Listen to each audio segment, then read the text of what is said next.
제목 그리스도의 마음을 품으라, 이러한 제목입니다. 이 제목을 선택한 이유는 오늘이 뭐죠? 15주년 아름다운 교회 설립 예배를 드리는 날입니다.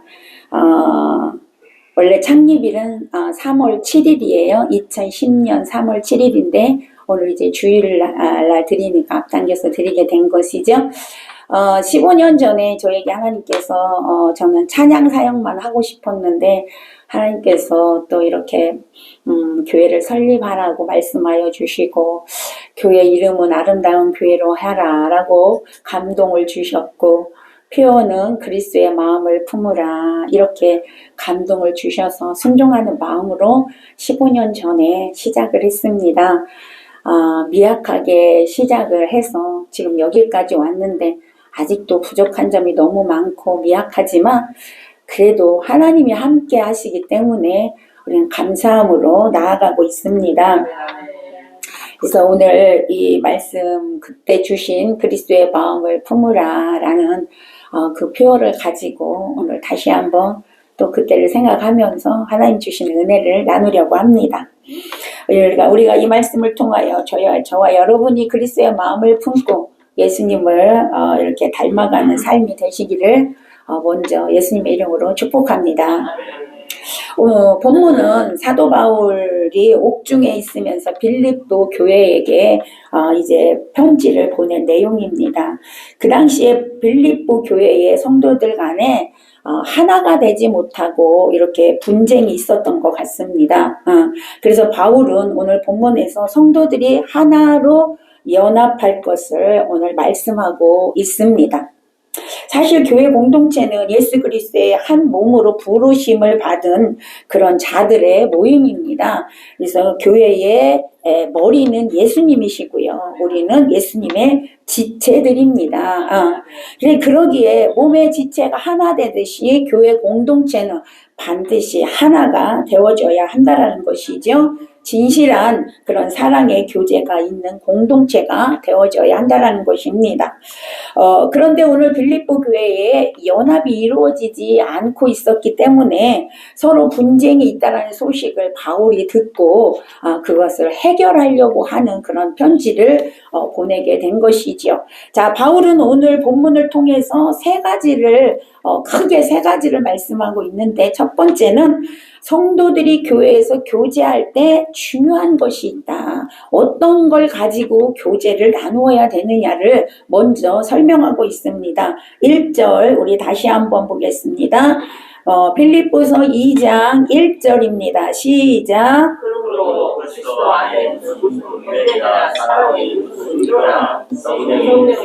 교제가 긍휼이나 있거든. 자, 빌립보 성도들이 하나님을 진실히 믿고 있다며 하나님의 제자라면 하나님의 은혜를 받은 자라면 뭐가 있어야 하냐? 그리스도 안에서 주신 어떤 권면이나 사랑의 교제나 긍휼이나 자비의 마음이 있어야 한다라고 말씀하고 있습니다.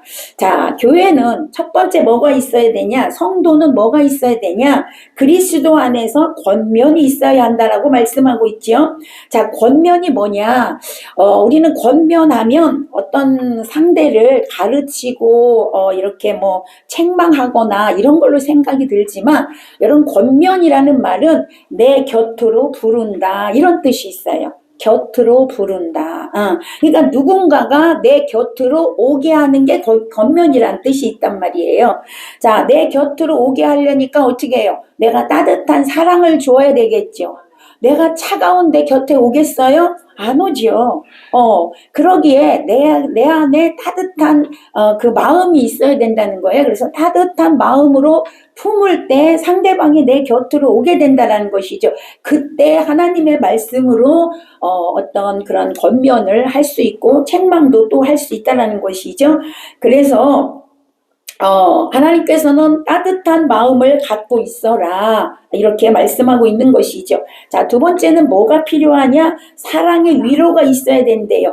자, 위로 뭐예요? 설득하고 격려하라 이런 뜻이 있는데 위로할 때 무엇으로 하냐? 사랑으로 하라는 거예요. 그리스도께서 교회를 사랑하듯이 그리스도인들은 서로 사랑으로 해야 된다는 거예요. 사랑으로 연약한 자를 위로하고 격려하고 칭찬하고 이런 모습이 있어야 한다는 거예요. 항상 우리는 뭘로 해야 되냐? 사랑으로 해야 된다는 것을 오늘 바울은 우리에게 교훈하고 있습니다. 자, 세 번째는요. 성령의 교제가 있어야 된다고 말씀합니다. 자, 성령의 교제. 여러분, 성령의 교제는 교회의 큰 힘입니다. 교회가 성령의 역사가 없으면, 성령의 은혜가 없으면 그냥 인간적인 모임이 돼요. 그래서 결국엔 분열되고 다툼이 일어나게 되는 것이죠. 성령 안에서 교제한다는 게 뭐예요? 말씀 안에서, 할렐루야, 하나님의 뜻 안에서 이렇게 교제가 있어야 된다는 것을 말씀하고 있어요. 우리 교회가 성령 안에서 교제가 있는 교회가 되기를 축복합니다. 자, 네 번째는 뭐가 필요하냐? 긍휼과 자비의 마음이 있어야 한다는 것이죠. 자, 긍휼은요, 사랑에서 비롯된 동정이나 애정을 말하고 있습니다. 사랑에서 비롯된 애정이나 동정을 말하고 있는데 오늘날 우리도 예수 그리스도의 긍휼과 자비 안에서 저와 여러분이 살아가고 있는 줄로 믿습니다. 하나님의 긍휼과 자비하심이 없었다면 오늘 저와 여러분이 어찌 여기 있겠습니까?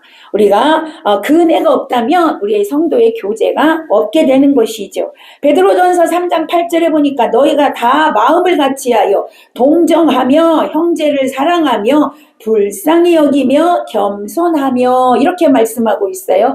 오늘 저와 여러분의 마음에 긍휼한 마음이 있어야 되고 동정하는 마음이 있어야 되고 사랑하는 마음이 있어야 될 줄로 믿습니다. 우리 모든 그런 마음으로 성도 간에 교제를 하며 살아가야 될 줄로 예수님의 이름으로 축원합니다. 자, 두 번째 바울이 무엇을 말씀하고 있냐면 빌립보 교회의 분쟁을 그쳐라. 자, 분쟁을 그치라는 거예요. 아마 빌립보 교회에 이런 분쟁이 많았던 것 같습니다. 이 분쟁을 그치고 성도 간에 하나 되는 비결을 말씀하고 있어요. 자, 분쟁을 그치려니까 하나 되어야 분쟁이 없겠지요.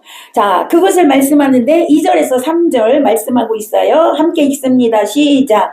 마음을 같이하여 같은 사랑을 가지고 뜻을 합하여 한 마음을 품어 아무 일에든지 다툼이나 허영으로 하지 말고 오직 겸손한 마음으로 각각 자기보다 남을 낮게 여기고. 자, 성도 간에 하나 되게 하는 비결을 6가지로 바울은 우리에게 교훈하고 있어요. 첫 번째가 뭐였어요? 마음을 같이 하라. 마음을 같이 하라. 자, 마음을 같이 한다는 게 뭐냐면 서로 같은 생각을 해라 이런 뜻이에요. 같은 생각을 해라는 거예요. 자, 그러면 어떤 생각을 하는 같은 생각, 동일한 생각을 하라는 거예요. 집사님도 이 생각, 권사님도 이 생각, 평신도도 이 생각, 하나를 하라는 거, 하나, 같은 생각을 하라는 거죠. 같은 마음을 가지래요. 그게 뭐냐? 예수 그리스도를 생각하라는 거예요. 할렐루야. 같은 생각은 예수님을 다 생각하라는 거예요. 모두가, 목사님도 예수님, 권사님도 예수님, 우리 모두가 예수님 한 분만을 생각한다면 마음이 하나가 된다는 거예요. 할렐루야. 여러분, 예수님만 생각하는 여러분 되시기를 바랍니다. 자, 두 번째는 뭐냐면 같은 사랑을 가지래요. 여러분, 이것도 동일합니다. 같은 사랑. 사랑의 대상이 하나여야 된다는 거예요. 사랑의 대상이. 그 사랑의 대상이 누구예요? 예수 그리스도. 할렐루야. 여러분, 우리의 모든 삶의 해답은 할렐루야, 예수 그리스도예요. 우리의 삶의 모든 해답은 예수 그리스도이십니다. 성도들이 연합하여 사랑할 대상은 예수밖에 없어요. 예수 그리스도밖에 없다는 것이죠. 우리 성도들이 연합하여 사랑하고 함께 모여 예배하는 것도 뭐예요? 예수 그리스도로 사랑해서 모여 예배하는 겁니다. 그러므로 성도들이 한 마음으로 예수 그리스도를 사랑할 때 성도들의 영혼도 하나가 된다. 생각도 하나가 된다. 여러분 믿으시기를 바랍니다. 자, 세 번째 바울이 뭐라고 말씀하냐면 뜻을 합하래요. 뜻을 합하래요. 자, 영혼을 같이 하라 이런 뜻인데 자기의 뜻을 버리고 아버지의 뜻으로 하나가 돼야 된다 이 말이에요. 다시 말씀드려서 말씀으로 하나가 되어져야 된다. 말씀 안에서 합하여져야 된다 이 말이에요. 자, 무엇의 뜻에 합하여지냐? 말씀에 합하여지는데 예수 그리스도 일에 한마음이 되어라. 뜻이 합하여져라. 예. 자, 그리스도의 몸된 교회 일에 뜻이 하나가 되어라. 할렐루야. 하나님의 일에 여러분의 뜻이 하나가 되시기를 바랍니다. 그럴 때 성도는 하나 되는 거예요. 내 뜻 다르고 네 뜻 다르고 이러면 하나 될 수 없어요. 그래서 우리는 내 뜻을 내려놓고 하나님의 뜻에 하나 되시기를 축원합니다. 자, 네 번째는요. 한 마음을 품으라고 해요. 한 마음. 자, 이것도 뭐예요? 하나님만을 생각하라는 거죠. 하나님만. 예수님만을 생각하라는 거예요. 예. 우리가 다 예수님만 생각하게 되면 여러분 한 마음을 품게 되는 것이죠. 성도가 그리스도로 하나 될 때 교회가 힘을 지니게 될 줄로 믿습니다. 사단의 시험에 능히 이길 수가 있는 것입니다. 여러분 분열은 하나님의 뜻이 아니라 누구의 뜻일까요? 마귀의 뜻이에요. 사단의 뜻이에요. 사단은 교회를 분열시켜서 무너뜨리려고 합니다. 그래서 우리는 한 마음을 품고 부흥을 방해하는 악한 사단과 싸워 승리하는 우리 아름다운 교회가 되어줘야 될 줄로 믿습니다. 자, 다섯 번째는 어떤 마음을 가지라? 다툼이나 허영으로 하지 말래요. 다툼이나 허영으로 하지 말아라. 교회 일을 할 때 다툼이나 허영으로 하지 말라는 것이죠. 다툼은요, 원어로 보면 당파심 또는 이기적, 야망 이런 뜻이 있어요. 허영은요, 알맹이가 없는 영광 이런 뜻이 있습니다.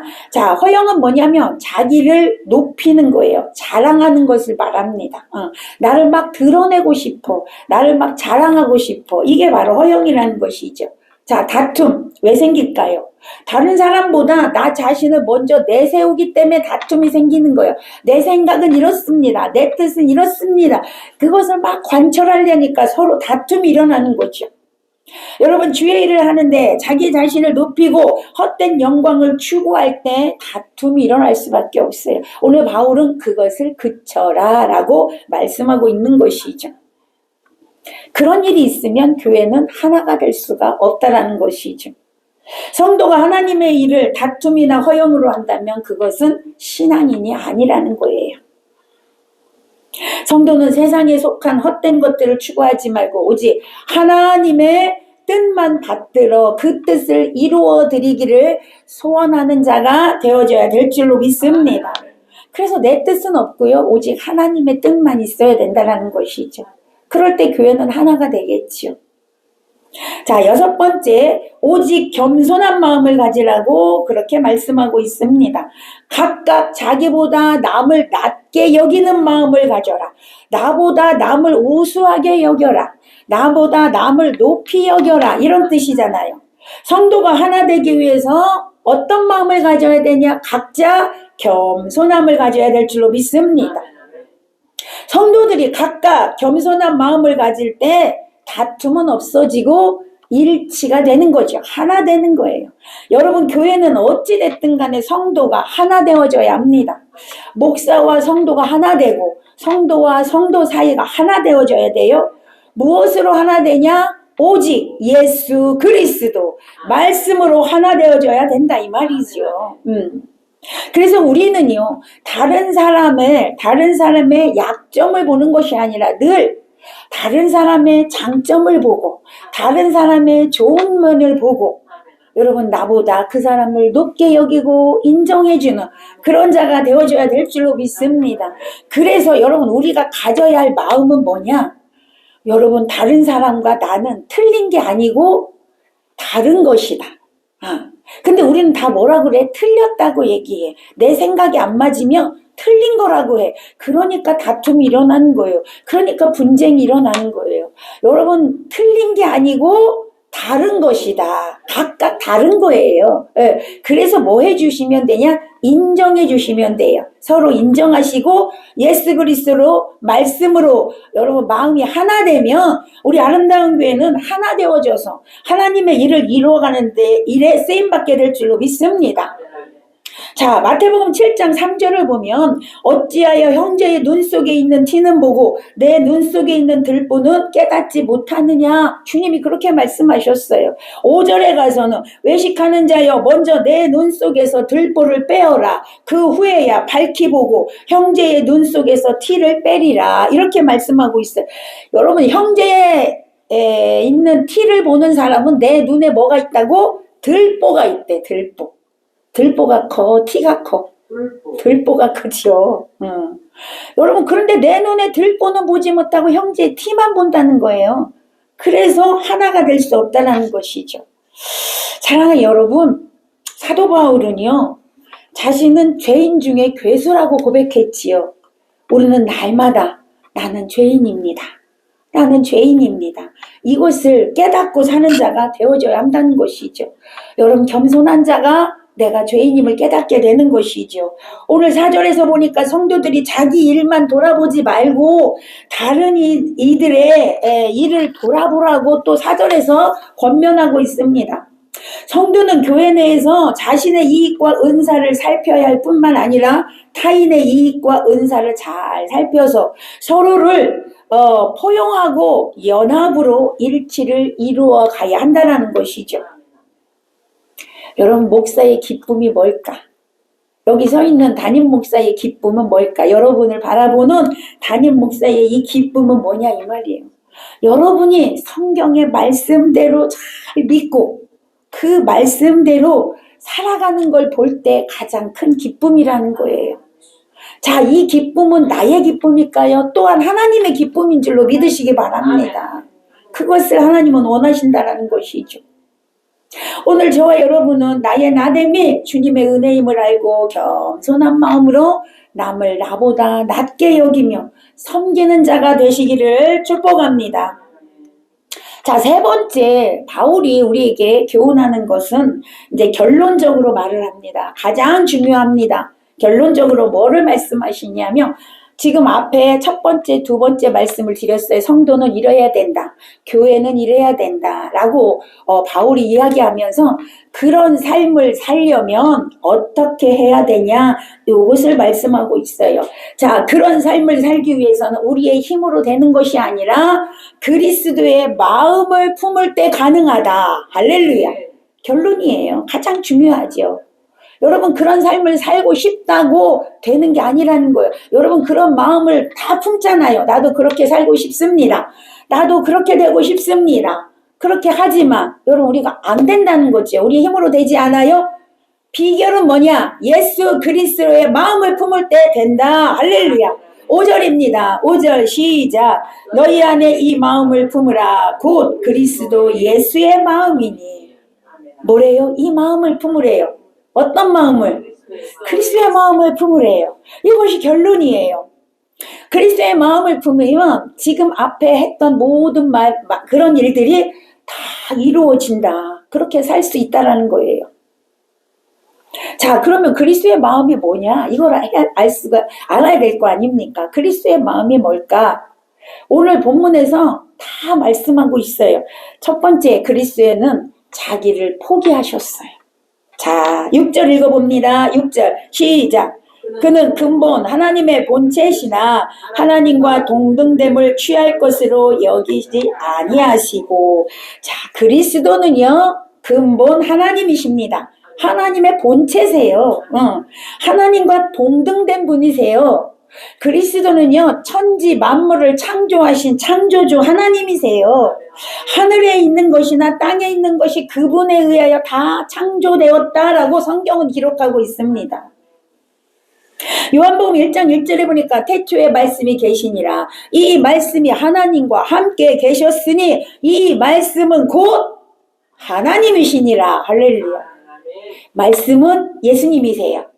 예수님이 누구시래요? 하나님이시래요. 요한복음 1장 1절에서 그 예수님은 하나님 본체시단 말이에요. 그 하나님께서, 여러분 세상을 다 창조하신 하나님이신 예수님께서 육신이 되어서 이 땅에 오신 분이 예수님이세요. 하나님이 친히 이 땅에 오셨단 말이에요.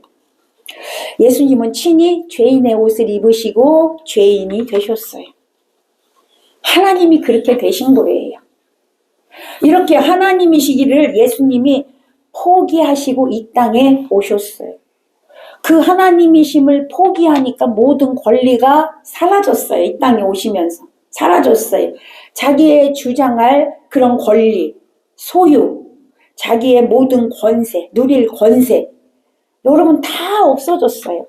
철저한 인간으로 예수님은 사셨습니다.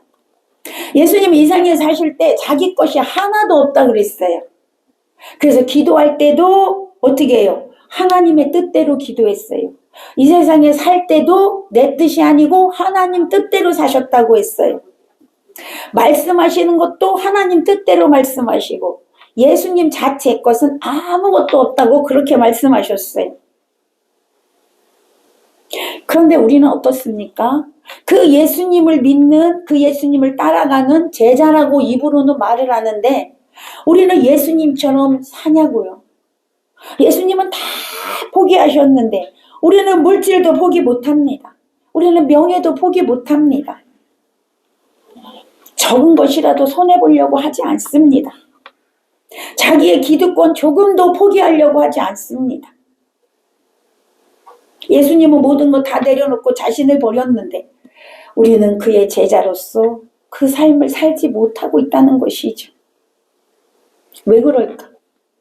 주님은 말씀하셨어요. 너희가 내 제자가 되라면 뭐라고 말씀하셔요? 나를 따라오려거든. 내 제자가 되려면 네 자신을 부인해라. 네 십자가 지고 나를 따라와라. 그렇게 말씀하셨어. 여러분 내가 부인되는 비결, 내 십자가 지고 따라갈 수 있는 비결이 뭐냐? 예수님의 마음을 품어야 된다는 거예요. 오늘 바울이 우리에게 그렇게 가르치고 있어요. 여러분 주님의 마음을 품으며 여러분 포기할 수 있습니다. 주님의 마음을 품으며 여러분 자신을 부인하게 됩니다. 다 내려놓을 수 있어요. 다 버릴 수 있어요. 다 비울 수 있어요. 주님의 마음을 품는 자가 되시기를 바랍니다. 오늘 여러분이 예수님의 마음을 품고 여러분을 다 내려놓고 여러분 부인되어져서 빈 마음으로 주님을 따라가는 참된 제자가 되시기를 축원합니다. 자, 두 번째, 그리스도의 마음이 뭐냐? 종이 되셨어요. 종. 7절입니다. 7절 시작. 자기를 비워 종의 형체를 가지사 사람들과 같이 되셨고, 자, 종의 형체, 종의 본체가 되었다는 것인데 종은 비천함의 상징이죠. 섬김의 상징이에요. 종은 임금이신 예수님이 천한 종이 된 거예요. 노예가 된 거예요. 그 높고 영화로우신 보좌를 버리고 가장 낮고 천한 자리, 고통스러운 자리, 수치스러운 자리에서 예수님은 섬김의 삶을 사셨다는 겁니다. 예수님은 세상에 섬김을 받으러 온 것이 아니라 섬기러 왔다고 했습니다. 그러므로 예수님의 마음을 품은 성도는 날마다 종으로서 섬기는 삶을 살아야 될 줄로 믿습니다. 그래서 우리는 예수님의 마음을 품고 겸손함으로 섬김의 삶을 살아가시기를 바랍니다. 자, 세 번째 예수님의 마음이 뭐냐면 자기를 낮추고 복종하셨는데 죽기까지 복종하셨대요. 자, 8절입니다. 시작. 사람의 모양으로 나타나사 자기를 낮추고 죽기까지 복종하셨으니 곧 십자가에 죽으심이라. 아멘. 주님은 하나님이셨습니다. 하나님이시기에 모든 것을 그분의 마음대로 할 수 있었어요. 그러나 주님은 모든 것을 버리고 아버지의 그 뜻대로 철저히 순종하셨습니다. 겸손하셨다는 것이죠. 겸손과 순종은 뗄래야 뗄 수가 없어요. 겸손은 순종이 없으면 증명이 안 되고요. 순종은 겸손이 없으면 할 수가 없는 겁니다. 그래서 뗄래야 뗄 수가 없어요. 예수님은 이 땅에 계실 때 언제나 겸손하셨죠? 태어날 때도 얼마나 겸손하셨습니까? 마구간에 태어나셨어요. 왕궁에서 태어나신 게 아니라 임금이신데 마구간에 태어나셨고 예루살렘에 입성할 때도 말을 타고 가신 것이 아니라 왕이니까 승리에 흰 말을 타고 가셔야 되는데 나귀, 어린 나귀를 타고 가셨어요. 그렇게 겸손을 보여주셨어요. 겸손의 왕이십니다, 예수님은. 자, 복종한다. 예수님은 자신의 생각을 완전히 버리고 아버지 뜻만 따랐어요. 이것이 복종입니다. 결국 어디까지 복종하셨냐? 십자가에 죽기까지 복종하셨어요. 마태복음 26장 39절에 보니까 예수님께서 십자가에 죽기 전에 하나님께 기도하셨어요. 예수님도 인간이셨어요. 십자가에 죽는 고통 알까요, 모를까요? 알잖아요. 그 고통을 아셨기에 아버지, 할 수만 있거든 이 잔을 내게서 지나가게 하옵소서, 옮겨주옵소서. 왜? 너무 고통스러운 걸 아니까. 그러나 내 뜻대로 마옵시고 아버지의 뜻대로 하옵소서 라고 하시고, 여러분 십자가에 죽으셨습니다. 아버지의 뜻대로 죽으셨습니다. 우리가 하나님의 뜻에 복종할 때 그곳에 하나님의 능력이 나타난다는 걸 믿으시기 바랍니다. 순종할 때 능력이 나타나는 거예요. 앓을 때 능력이 나타나는 게 아니고 순종할 때 능력이 나타나는 겁니다. 마태복음 11장 28절에서 말씀하잖아요. 나는 온유하고 겸손하니 나의 멍에를 배워라. 나에게 와서 배우라. 뭘 배워라? 온유와 겸손을 배워라. 할렐루야. 온유와 겸손을 배우래요. 주님이 말씀하고 있습니다. 우리는 날마다 예수님께 온유와 겸손을 배우는 자가 되시기를 바랍니다. 온유와 겸손함으로 죽기까지 복종하는 우리의 삶이 되어져야 될 줄로 믿습니다. 할렐루야. 어저께도 저희 딸이랑 통화하면서 그렇게 했습니다. 하나님 뜻대로 사는 것은 참으로 힘들다. 어렵다. 그러나 하나님이 하라 하시기에 할 수밖에 없는 거다. 그래서 해야 되는 것이다. 어차피 해야 될 일이야. 주님이 원하시는 일이라면 어차피 해야 되기 때문에 우리는 기꺼이 순종하는 마음으로 우리가 그 일을 해야 될 줄로 믿습니다. 그런데 이렇게 죽기까지 복종하셨던 예수님을 하나님은 그냥 버려두신 게 아니라는 사실을 여러분 또한 믿으시기 바랍니다. 그렇다면 여러분도 하나님께 순종하면 오늘 예수님께 주신 그 축복도 여러분에게 주시겠다라는 것을 우리에게 말씀하고 있다는 걸 또한 기억하시기를 바랍니다. 오늘 9절에서 11절에 보니까 하나님께서 예수님을 높여주셨습니다. 죽기까지 낮아지시고 죽기까지 복종하시니까 하나님이 높여주셨다는 거예요. 자, 9절에서 11절 읽어봅니다. 시작. 그를 지극히 높여 모든 이름 위에 뛰어난 이름을 주사 하늘에 있는 자들과 땅에 있는 자들과 땅 아래 있는 자들로 모든 무릎을 예수의 이름에 꿇게 하시고 모든 입으로 예수 그리스도를 주라 시인하여 하나님 아버지께 영광을 돌리게 하셨느니라. 할렐루야. 아멘. 높아짐의 극치를 보여주고 있습니다. 네. 더 이상 높아질 게 없습니다. 세상 모든 피조물들이 예수님을 향하여 주라 부르게 하시겠대요. 세상의 만물의 주인이 되신 겁니다. 할렐루야. 이렇게 되신 이유가 뭐예요? 철저히 낮아지셨어요. 모든 걸 버리고 낮아지셨어요. 하나님 뜻에 복종하셨어요. 그런데 우리는 서로 높아지려고 한다는 것이죠. 여러분, 참 높아짐의 비결은 낮아짐에 있다는 걸 기억하시기를 바랍니다. 우리가 높아지려고 하면 주님이 우리를 낮추십니다. 그런데 우리가 낮아지면 주님은 우리를 높여주십니다. 할렐루야. 누가복음 14장 11절에 보니까 무릇 자기를 높이는 자는 낮아지고 자기를 낮추는 자는 높아지리라. 아멘. 야고보서 4장 10절에 주 앞에서 낮추라 그리하며 주께서 너희를 높이시리라. 할렐루야. 우리는 자신을 낮추는 겸손한 삶, 섬김의 삶을 살아가시기를 바랍니다. 그럴 때 주님께서 반드시 여러분 높여주시는 거예요. 그 낮아지심을 통하여 여러분을 높여주신단 말이에요. 말씀을 맺겠습니다. 사도 바울은요, 빌립보 교회가 성령으로 일치되는 것을 원했습니다. 오늘날 주님은 우리 아름다운 교회가 하나 되기를 원하십니다. 오늘날 우리 교회가 그리스도의 마음을 품고 하나님의 뜻을 이루어 드리기를 원하고 계십니다. 그 비결은 그리스도의 마음을 품는 겁니다. 그리스도를 본받는 겁니다. 우리 아름다운 교회 표어가 뭐라고요? 그리스도의 마음을 품으라. 여러분 입으로만 하는 게 아니라 정말로 말씀에서 말씀하고 있잖아요. 그리스도의 마음을 품고 주님의 그 모습을 본받고 주님을 닮아가시기를 바랍니다. 그래서 우리 아름다운 교회는 이 표대로 그렇게 살아드리고 하나님께서 아름다운 교회에 주신 분명한 계획과 뜻이 있을 겁니다. 지금까지 우리가 좀 연약하게 왔지만 앞으로 이제 나아갈 소망이 있습니다. 주님이 함께 하시면 됩니다. 우리가 그리스도의 마음을 품고 갈 때 주님은 우리 아름다운 교회에 허락하신 그 뜻을 반드시 이루어 갈 줄로 믿습니다. 여러분 소망을 가지십시오. 하나님이 하실 일을 기대하십시오.